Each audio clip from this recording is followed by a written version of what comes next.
basically the key artifacts and deliverables in Lean. Again, I wouldn't really, Lean doesn't really come up with a prescriptive set like Scrum or Kanban where it says this is important, this must be delivered, because it's a lightweight agile approach.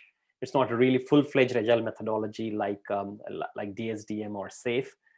So we can try and use some of these techniques that we have been seeing.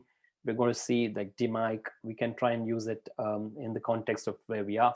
But I'll just give you some, indication of what are the different approaches that we use. So again, working with different stakeholders, very important. So if you're in Agile, it's all about connecting with different people, understanding what the customers are, who the users are, who the stakeholders, what is the internal versus external and a touch point, working with the partners, with the suppliers, identifying where the touch points and where there is a potential for waste. So it's all about working in tandem with the customers, users, other key stakeholders, pre-sales, business development, operations, product manager, director, senior management, all the CXO. So it's all about how we can work, in close contact and working closely with all these different types of stakeholders, and how we can generate value both internally as well as externally. So very important again in the context of Lean. This is the kind of cornerstone for Lean.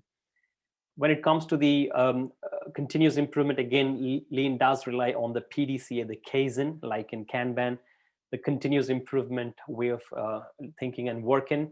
You don't just do it once and then forget. You need to continuously look at your processes, look at your product, services, and try and improve it as you go along.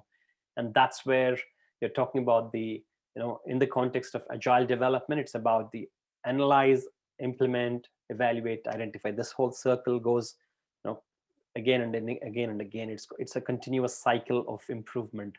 It's quite opposed to the waterfall, right? Yesterday we've seen that, and also the previous agile sessions we've discussed how agile actually makes the whole approach of solving problems in an iterative, incremental manner. It's not about just doing once and forgetting. It's continuously improving things day by day and hour by hour. And then for this one, what Lean suggests is basically what we call as 5S. We need to assess where we are, how we are improving. Are we improving or not? So for that, we need to measure. If we don't measure, we can't manage it. If we can't know whether we are really improving or not. And that's why there are different frameworks for that, but there is something called as SQC, Statistical Quality Control, and Statistical Quality Assurance, and then SPA, for example, Statistical Process Assurance.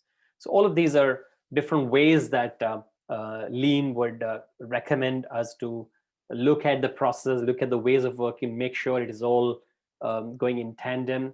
It is actually being looked at, verified, validated, and then delivered. Again, relating it back to Scrum, it's the sprint retrospectives, it's the daily Scrum, it's the sprint planning, it's all of these sprint reviews. All of these actually give these different sprint ceremonies and Scrum events. They give us opportunities to understand, to verify, to validate whether we are going the right path and whether that needs corrections, course corrections or not, right? So that's again what we call as 5S in the Lean model. It says sort, stabilize, shine, standardize, and sustain. Again, coming in from the manufacturing setup. So this actually means pretty much what we had in the PDCA, plan, do, check, act. It's pretty much similar. So sorting, stabilizing, once you stabilize, then give it a nice shine, and then standardize it once you actually get a better understanding, make it a template, make it a process, a procedure, and then you communicate and sustain, and continuous improvement, continuous development.